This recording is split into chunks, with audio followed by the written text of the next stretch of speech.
여호와께서 모세에게 말씀하여 이르시되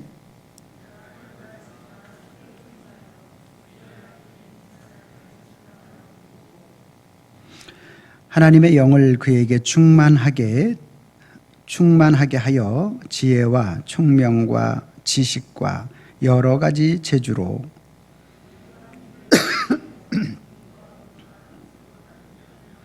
보석을 깎아 물리며 여러 가지 기술로 나무를 새겨 만들게 하리라.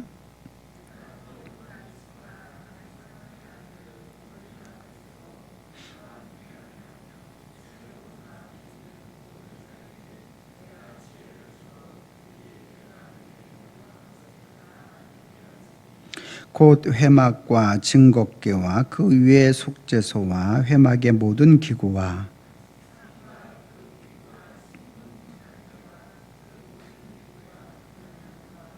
번제단과 그 모든 기구와 물두멍과 그 받침과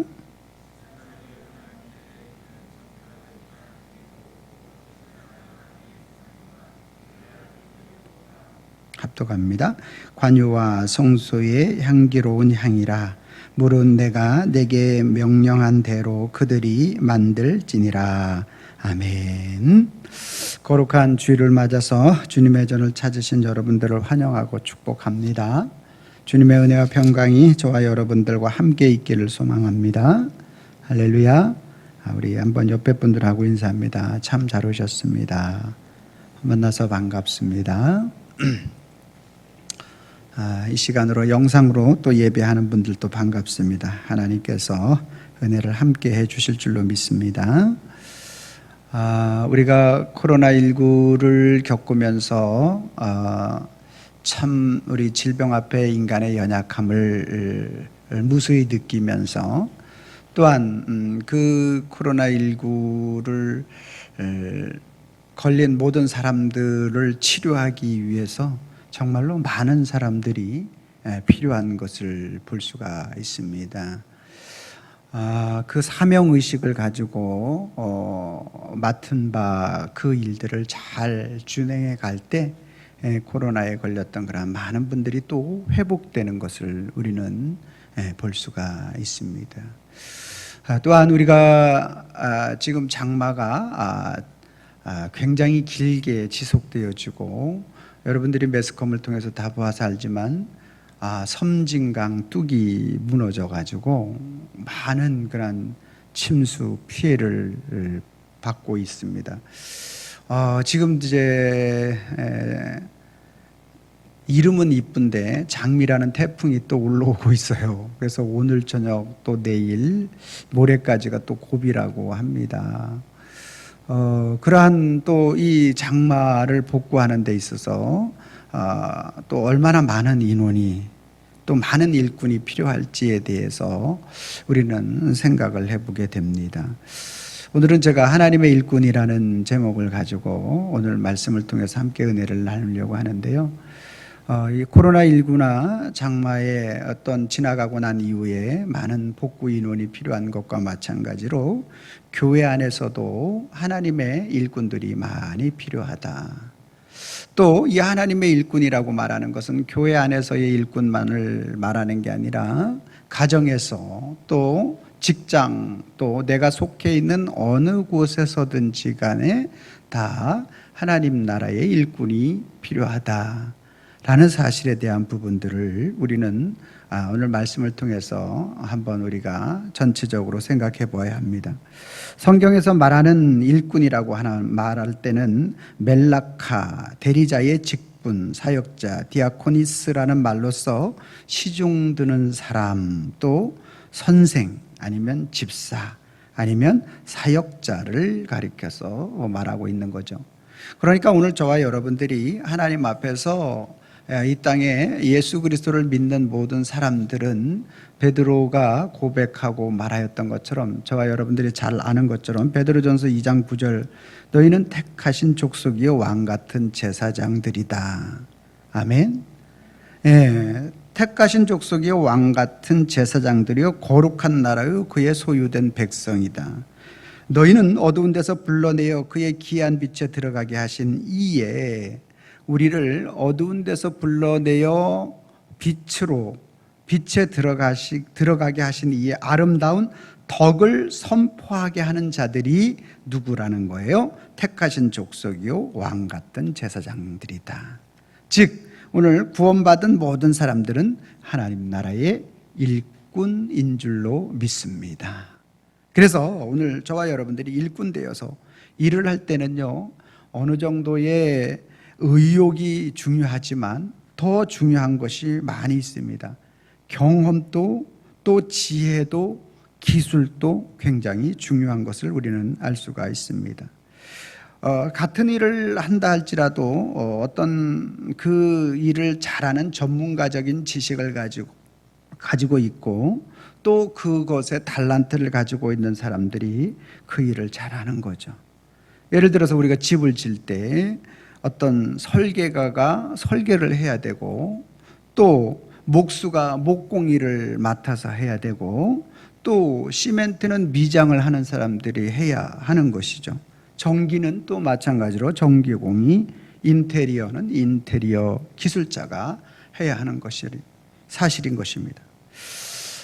이러한 것들을 전혀 배제해서는 안 되는 것이겠죠. 그러나 교회의 일을 할 때, 하나님의 사람들이 일을 할 때는 그러한 것들을 전혀 다 무시하고 일할 수는 없지만 한 가지 더 추가해야 할 그 일이 있는데, 그것은 무엇이냐면 바로 하나님이 행하시는 그 일들을 볼 줄 아는 사람이 오늘 하나님의 일을 할 수 있다라는 사실에 대한 부분들을 우리는 간과해서는 안 됩니다. 오늘 출애굽기 31장 1절부터 11절 말씀은 이제 모세를 통해서 하나님께서 성막을 지어서 하나님 앞에 예배할 수 있는 예배 처소를 만드는데 쓰임 받는 사람에 대해서 나오고 있습니다.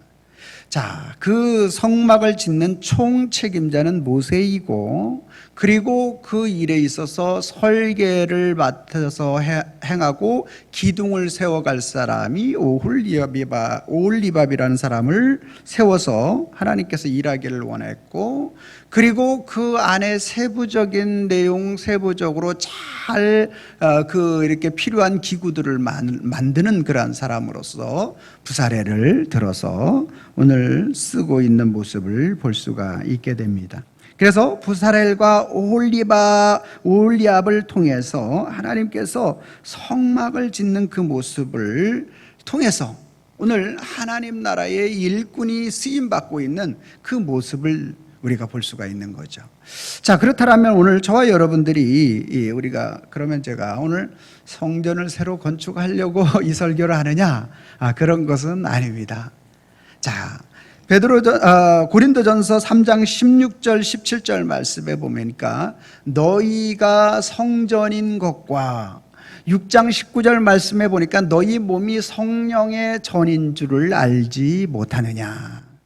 그래서 오늘 저와 여러분들이 모두가 하나님 나라의 일꾼으로서 한 영혼을 세워가고, 그 영혼이 내 자신일 수도 있습니다. 그리고 지금 주일학교 선생님들은 우리 어린 아이들이 될 수 있겠죠. 물론 중고등부나 마찬가지고요. 그리고 또 우리 가정의 자녀일 수도 있고요. 우리 직장에 속하여 있는 그 누구, 하나님의 사람들로서 세워가고자 하는 그 누구가 될 수가 있는 것이고요. 또 우리 교회 안에서 오늘 하나님 앞에 이 교회, 제가 어저께도 보니까 정말 일주일 동안 우리 계속 비가 내리고 이런 반복적으로 하다 보니까 어저께 식당 청소를 하시는 분들이 보니까 막 그 식당 의자에 파랗게 곰팡이가 다 쓸었어요. 그래서 얼마나 수고했는지 몰라요. 그러니까 이렇게 어떤 일들, 하나의 이 교회 안의 전체적인 어떤 일들을 세워가기 위하여 수고하는 모든 것들, 이것이 바로 식당을 이용하는 믿음이 연약한 자들이 우리는 밥은 먹을 수 없지만 잠깐 앉아 쉬는 것이라도 할지라도 가서 쉰다든지, 그러죠? 또 오늘 청소하는 또 연약한 자들이 지저분한 것을 보면 안 되니까, 또 하나님의 성전이 깨끗해야 되니까 이러한 작은 것에서부터 또 아이들을 가리키고 오늘 또 찬양을 통해서 하나님께 영광을 돌리는 이런 모든 것들이 다 하나님 나라의 일꾼으로서 사명을 맡은 그러한 사람들로서 나 자신이 하나님 앞에 어떻게 세워져 가는 것이며 또 믿음이 연약한 자들이 어떻게 세워져 가야 할 것인지에 대한 부분들을 놓고 오늘 우리가 볼 때 이것이 바로 성전을 세우는 거예요. 하나님의 사람들을 믿음의 사람으로 세워져 가는 것, 이게 바로 성전을 세우는 것인 줄로 믿으시길 바랍니다. 한 영혼 한 영혼이 바로 하나님 나라의 거룩한 성전이 되기 때문이라는 거죠. 자, 그렇다면 그러한 차원으로서 놓고 볼 때 오늘 말씀을 현 시대 구약 당시 지금 현재 모세를 통해서 부사렐과 오홀리압을 통해서 성전 하나님 앞에 예배하는 예배 처소를 건축하는 일에 쓰임 받는 것과 오늘 현실에 있어서 한 영혼을 살려내고 한 영혼이 주님 앞에 온전히 예배자로 설 수 있는 그 일을 감당하는 데 있어서 오늘 저와 여러분들이 어떻게 하나님 나라의 일꾼으로 세워질 것인가 에 대한 부분으로 접목해서 말씀을 증거하도록 하겠습니다. 자, 먼저 1절 말씀은 제가 읽고 2절 말씀을 여러분들이 읽으시면 되겠습니다. 여호와께서 모세에게 말씀하여 이르시되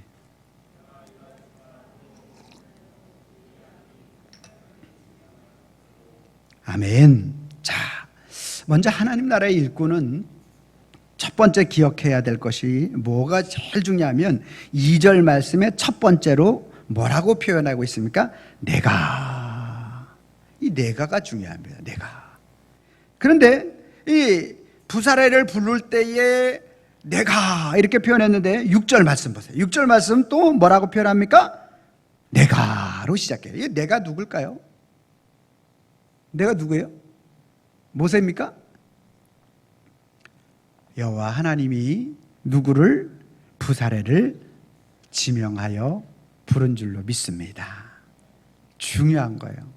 내가 하나님 나라에 우리가 어떤 사람이 사명의식을 갖느냐 소명의식을 갖느냐 하면 나를 불러주신 분이 누구라고 여기는 사람? 여호와 하나님이시라고 믿는 사람이 소명의식 사명의식을 갖는 줄로 믿습니다. 여러분, 대통령이 장관을 임명합니다. 그러면 그 장관의 힘이 얼마나 셉니까? 우리는 느낄 수 있지 않습니까? 장관이 엄청 셉니다. 그런데 하나님이 오늘 저와 여러분들을 1개, 9개 대통령이 부르는 그 장관은 게임이 되지 않는 줄로 믿습니다. 여러분과 저는 하나님 나라의 천사가 흠모하는 사람들인 줄로 믿습니다. 아멘입니까? 여러분, 오늘 누가 불렀느냐? 이게 제일 중요한 거예요. 내가 여호와 하나님께서 저와 여러분들을 부르셨다라는 거예요. 아멘입니까? 어떻게 불렀어요? 여호와 하나님이 어떤 분이라고요? 시편 134편 4절 말씀에 보니까 우리 하나님은 우리의 혀의 말을 알지 못하는 것이 하나도 없으시되 우리의 모든 말을 알고요. 마태복음 10장 30절 말씀에 보니까 우리의 머리털까지 다 세신 바 되신 분이 하나님이시에요. 그 하나님이 우리를 부르신 거예요. 나를 부르신 거예요. 그 하나님이 어떻게 불렀다고요? 지명하여 불렀대요. 지명. 많은 사람들 가운데서 특별히 너라는 거예요. 특별히 너라는 거예요. 많은 사람들 중에서 특별하게 꼬집어서 이사야 43장 1절 말씀에 야곱아 너를 창조하신 여호와께서 지금 말씀하시느니라 이스라엘아 너를 지으시니가 말씀하시느니라 너는 두려워하지 말라 내가 너를 지명하여 불렀나니. 아멘. 지명하여 불렀다니. 지명해서 특별히 콕 집어서 많은 사람들 가운데도 콕 집어서 저와 여러분들을 부르신 줄로 믿으시길 바랍니다. 그런데 여기 지명하여 부르고라고 말하는데 이 부르다라는 또 표현이 기가 막혀요. 이 부르다라는 뜻은 뭐냐 하면 인격적으로 관계를 맺는다라는 뜻이래요. 하나님이 우리의 머리털, 우리의 입의 말에 혀의 말에 이까지 다 아시는 그 하나님이 머리털까지 다 세신 바 되신 그 하나님이 능력의 하나님이 우리에게 소명을 주셨어. 어떤 소명을 특별하게 딱 꼬집어 가지고 오늘 불렀어요. 이 불러서 우리 어떤 하나님과 우리와의 인격적인 그런 관계를 맺게 하셨다라는 거예요. 하나님은 만유의 왕 되시고 또 전지전능하시고 무소부지하신 분 아닙니까? 여러분, 우리가 대통령을 모르는 사람은 없어요. 그러나 대통령이 우리 한 사람을 다 아는 사람 알지는 못하잖아요. 그런데 이 인격적으로 만났다는 얘기는 그 하나님이 우리를 인격적으로 다 알고 계시면서 부르셨다는 얘기예요. 할렐루야. 이게 하나님께서 세우셨다. 하나님의 일꾼으로 오늘 우리에게 이렇게 불렀다. 그러면 저와 여러분들이 뭐 어떤 능력이나 힘에 어떤 그런 재능이 많아서요? 꼭 그런 건 아니에요. 꼭 그런 거 아니에요. 여러분, 출애굽기에 보면 출애굽기 4장 10절 말씀에 하나님께서 하나님이 모세를 부르실 때에 모세가 싫다고 못한다고 막 그렇게 했어요. 때를 썼어요. 근데 하나님이 노하시기까지 하시면서 모세를 불러서 하나님의 일꾼으로 세우시는 모습을 우리는 볼 수 있습니다. 하나님이 모세를 그렇게 노하시면서까지 불러서 그를 세운 이유가 민수기 12장 3절 말씀에 이 사람 모세는 온유함이 지면의 모든 사람보다 더하더라. 여러분, 모세 자체가 그렇게 지면의 모든 사람들보다 온유함이 그렇게 넘쳤는가? 그 사람 자체의 능력으로 그렇게 됐는가? 아니에요. 하나님이 그를 그렇게 세우시고 그를 그렇게 이끌어 가시는 겁니다. 그래서 저와 여러분들이 내가 참 부족하고 못나고 연약함이 있음에도 불구하고 하나님께서 나를 이렇게 어떻게 하나님이 오늘 소명의식을 우리에게 주시면서 뽑으셔서 지명하여 특별한 사람으로 지명하여 부르고 인격적인 관계를 맺어서 오늘 우리들의 연약함이 있음에도 불구하고 우리를 그렇게 불러주셔서 부르실 때는 부르신 그 사람을 통해서 하나님은 어떻게 하시냐면 부르신 그 사람에게 능력도 주시는 줄로 믿으시길 바랍니다. 능력을 주시는 거예요. 모세가 이스라엘 백성들 이끌어갈 능력이 없었어요. 그런데 하나님이 능력을 그에게 부과시켜 주시는 거예요.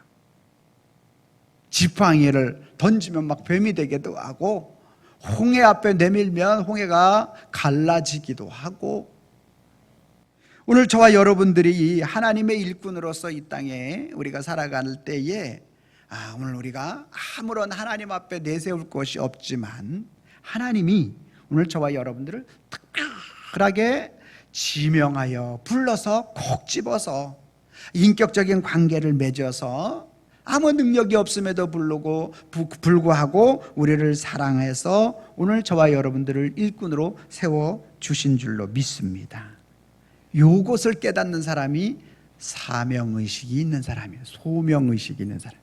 그래서 내게 맡겨진 것은 끝까지 책임을 다하는 사람이 되는 거예요. 저는 너무나 감사한 게 우리 교회에 그런 분들이 참으로 많아요.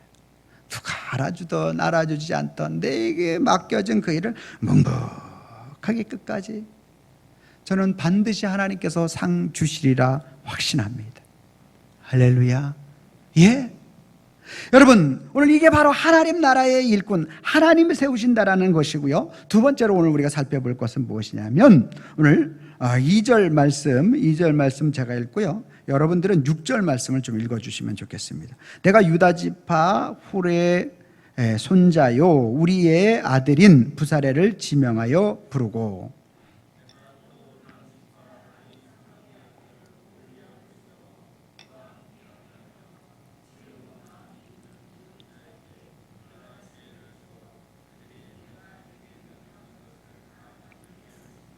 아멘, 아멘. 자, 두 번째로는 오늘 하나님 나라의 일꾼은 먼저 하나님이 불러서 인격적인 관계를 맺어서 능력이 있든 없든지 간에 하나님께서 그에게 함께 하심을 통하여서 하나님의 일을 하시고 하나님 나라의 일꾼의 두 번째 특징을 살펴보니까 오늘 이 부사렐이라는 사람과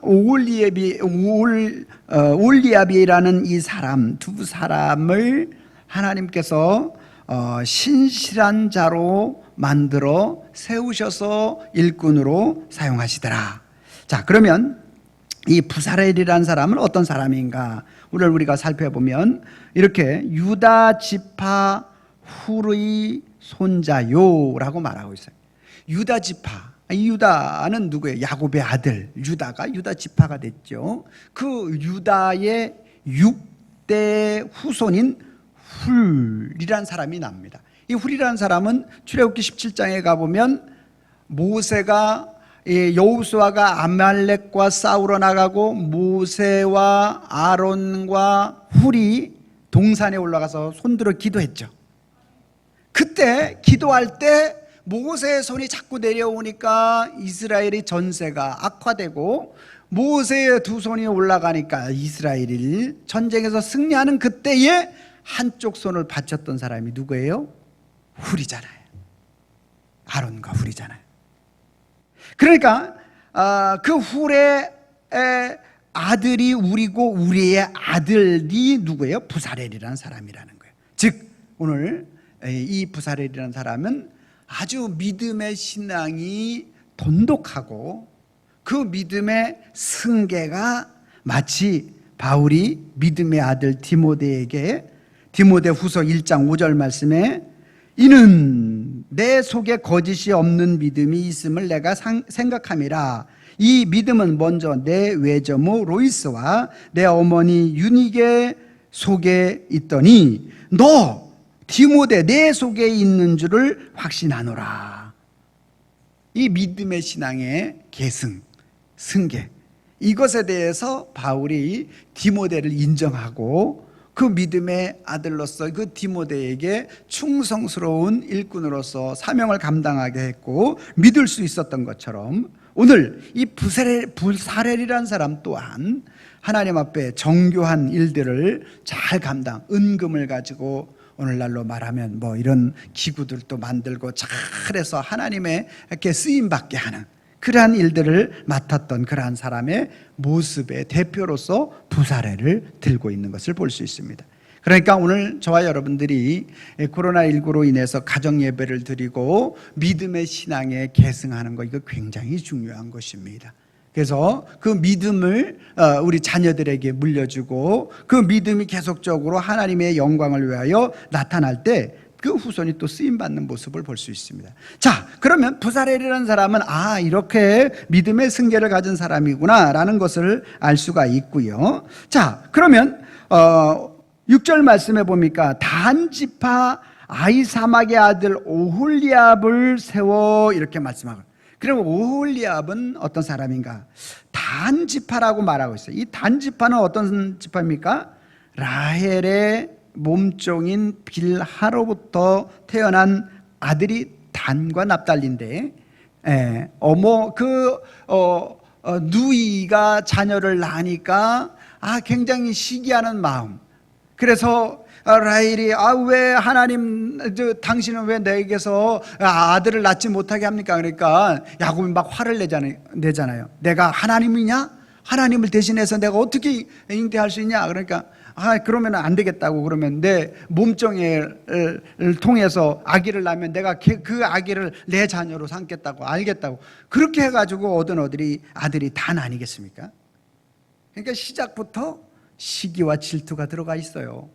그래서 이 단 지파는요 12지파 가운데 요한계시록에 보면 빠져 있어요. 레위를 거기다가 집어넣을 정도로.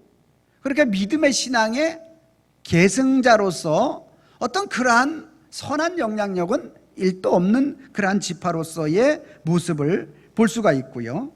또 단지파에 대해서는 또 야곱이 축복할 때도 길의 뱀이요 첩경의 독사라 이렇게 표현하고 있는 것을 볼 수가 있습니다. 그런데 오늘 그랬던 이 오홀리압이 하나님 앞에 쓰임받고 있는 모습을 보는데, 이 오홀리압이라는 사람의 이름을 보니까 하나님 아버지는 나의 거할 장막이시다, 하나님 아버지는 내가 거할 장막이시다, 이런 이름의 의미를 가지고 있어요. 자, 여기서 말씀드리고 싶은 것은 무엇이냐면 자, 믿음의 계승을 통해서 그 신앙을 이어나가서 그 후손으로서 쓰임받았던 부사렐도 중요하지만, 조상들이 어떠한 그러한 믿음의 승계를 주지 못한다 할지라도 그 당시에 그 사람이 하나님 앞에 신실한 자로 세워질 때 하나님은 또 그 사람을 사용하시는 줄로 믿으시기를 바랍니다. 여러분, 여기 우리가 많은 소망을 가질 수 있지 않습니까? 오늘 여러분들의 믿음에, 여러분들의 부모님이 다 믿음이 좋았던 분들 아니지 않습니까?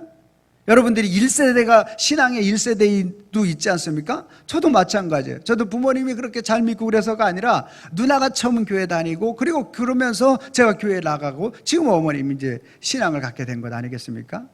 그러니까 오늘 하나님이 일하시는 방법은 하나님이 신실한 자들을 세워서 일을 하시는데, 그 믿음의 신앙에 좋은 계승자를 가지고 있는 사람을 통해서 부사렐과 믿음의 또한 디모데와 이런 사람을 통해 일하시기도 하시고, 그리고 그 시대의 첫 번째, 신앙의 첫 번째 주자인 오홀리압, 그러한 완전 첫 번째는 아니더라도 어떤 신앙의 계승적인 역할을 감당하지 못했던 사람이라 할지라도 오홀리압과 같이 하나님 앞에 나의 하나님 아버지는 나의 거할 장막입니다 라고 이렇게 고백하는 그 믿음의 이름을 가진, 오늘 그 사람 자체의 그러한 부분들을 신실함을 통하여 하나님이 일하시기도 한다라는 사실에 대한 부분들을 우리는 여기서 알 수가 있는 것입니다.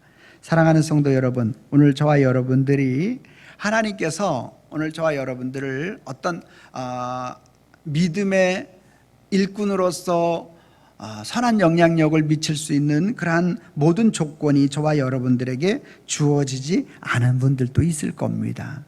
그렇다 할지라도 오늘 우리가 믿음의 신실함을 가지고 하나님 앞에 나아갈 때 하나님께서 저와 여러분들을 신실한 일꾼으로 쓰시고 또 하나님의 영광을 위하여 사용되어지는 저와 여러분들이 되어지는 줄로 믿습니다. 자, 그리고 오늘 세 번째 우리가 살펴볼 그 하나님 나라의 일꾼의 모습은 무엇이냐면 3절 말씀을 제가 읽고요, 여러분들은 11절 말씀을 읽어주시면 되겠습니다. 하나님의 영을 그에게 충만하게 하여 지혜와 총명과 지식과 여러 가지 재주로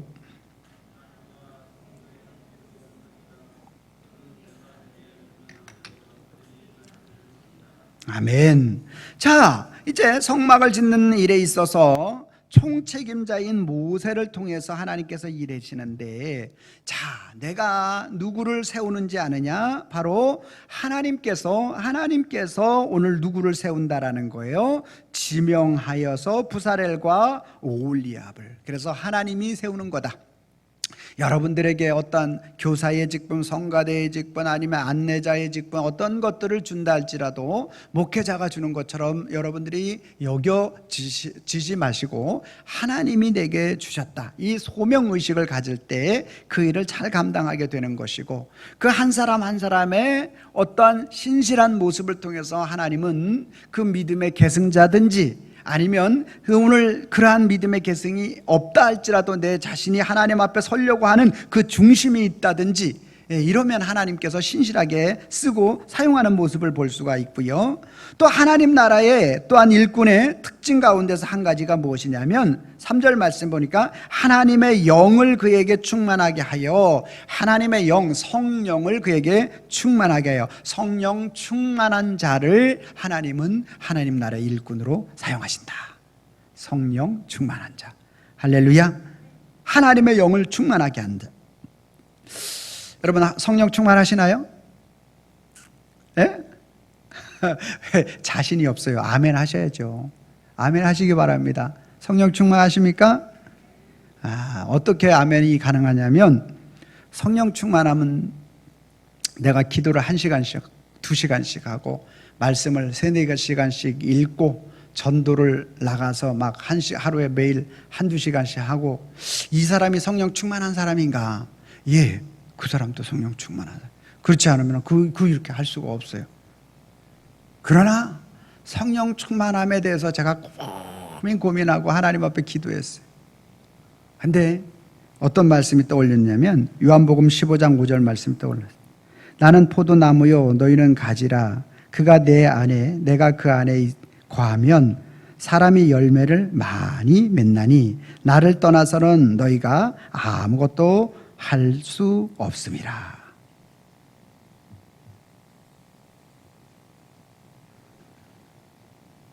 성령 충만은 뭐냐면 붙어 있는 거예요. 다시 말씀드립니다. 성령 충만이 뭐라고요? 붙어 있는 거. 주님 앞에 그냥 딱 달라붙어 있는 사람이 성령 충만한 사람.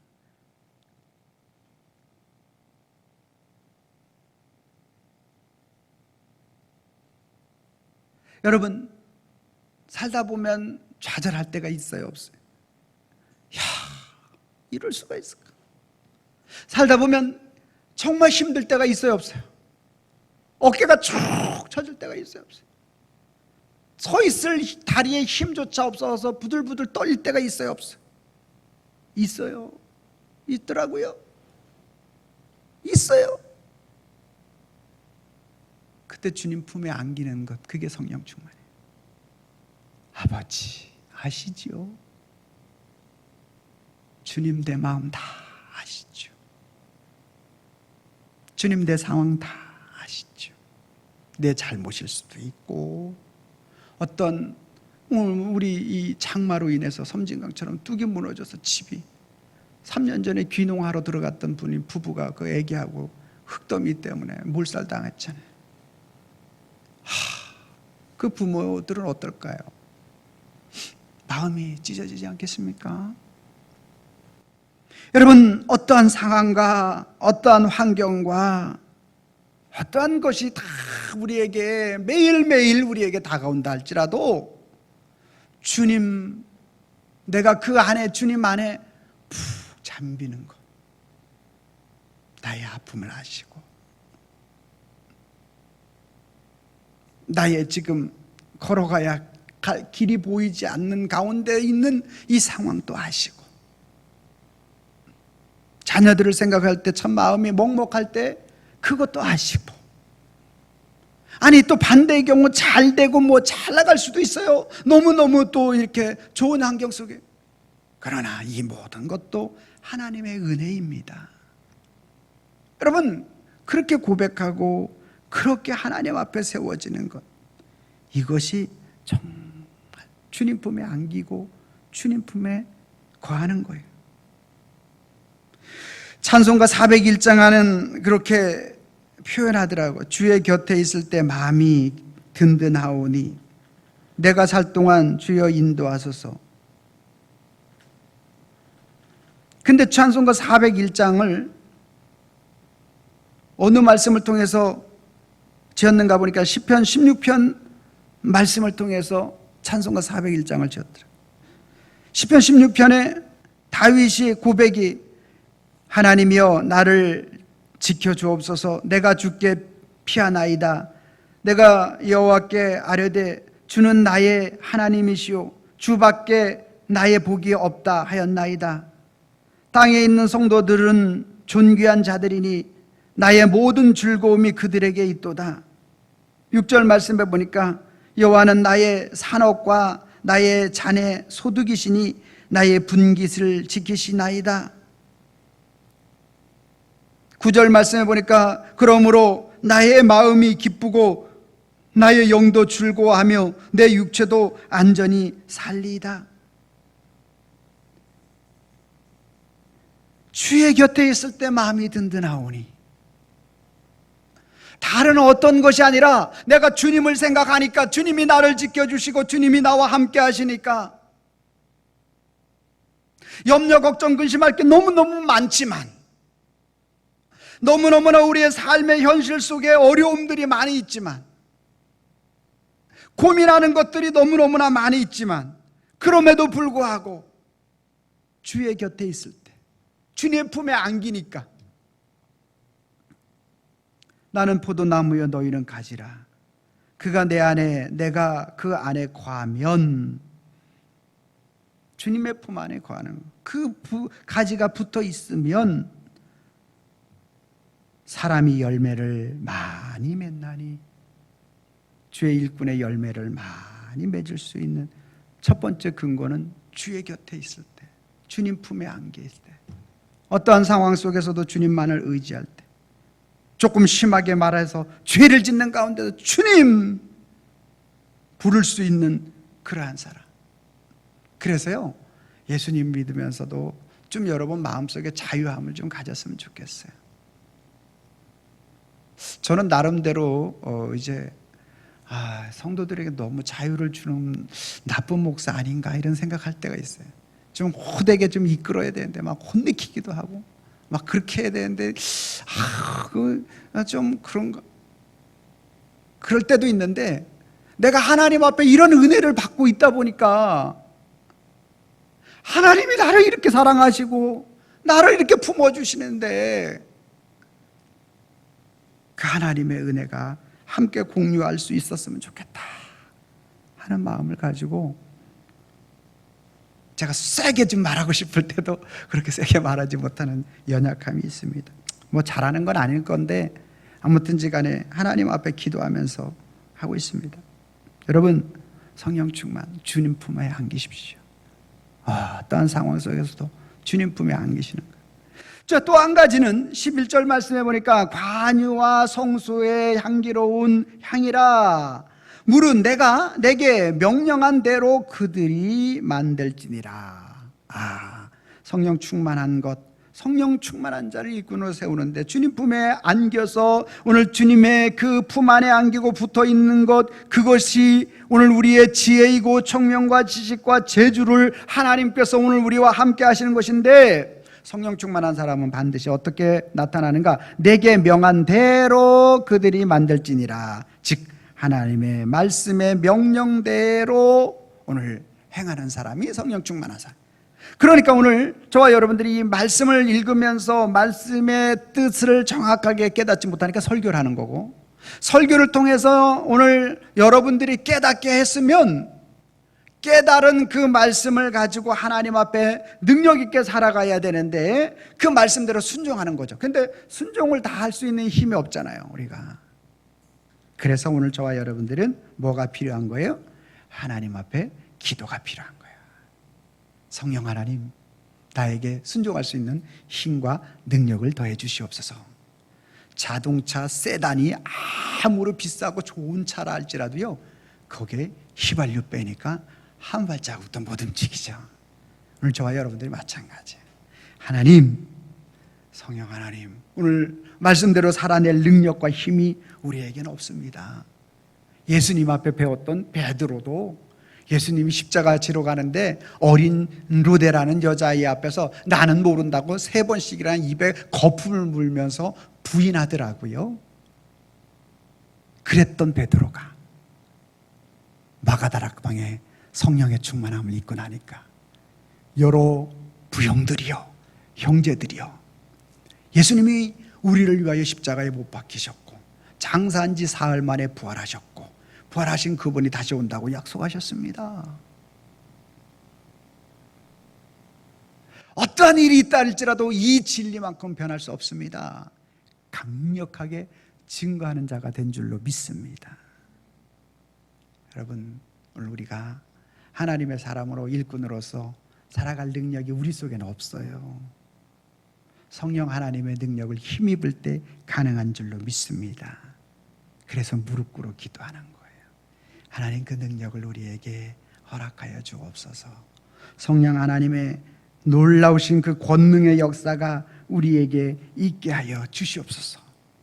이것이 우리 교회를 통하여, 우리 가정을 통하여, 직장을 통하여 나타나게 하여 주시옵소서.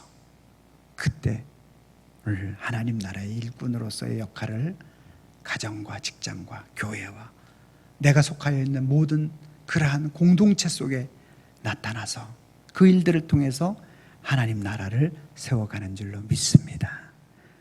오늘 예배하는 모든 분들에게 이 능력이 임하기를 주님의 이름으로 축원합니다. 기도하겠습니다. 살아계신 하나님, 감사합니다. 오늘 성전을 짓는 그러한 가운데 여호와 하나님께서 직접 말씀하셨습니다. 내가 그들을 지명하여 불렀다고 말씀하셨습니다. 하나님의 부르심에 진정한 소명의식을 갖게 하시고 또한 부른 그들이 믿음의 신실함을 통해서 하나님께서 그 일들을 행하셨습니다. 오늘 우리 사랑하는 모든 성도님들이 오늘 그 믿음의 신실함을 통하여 하나님 앞에 세워지게 하시고 성령의 충만함을 주님 앞에 안겨서 그 능력을 힘입어서 오늘 또 살아 승리하는 삶을 살아갈 수 있도록 붙들어 주시고 인도하여 주시옵소서. 이루시는 우리 주님 앞에 감사하고 예수님의 이름으로 기도하옵나이다. 아멘.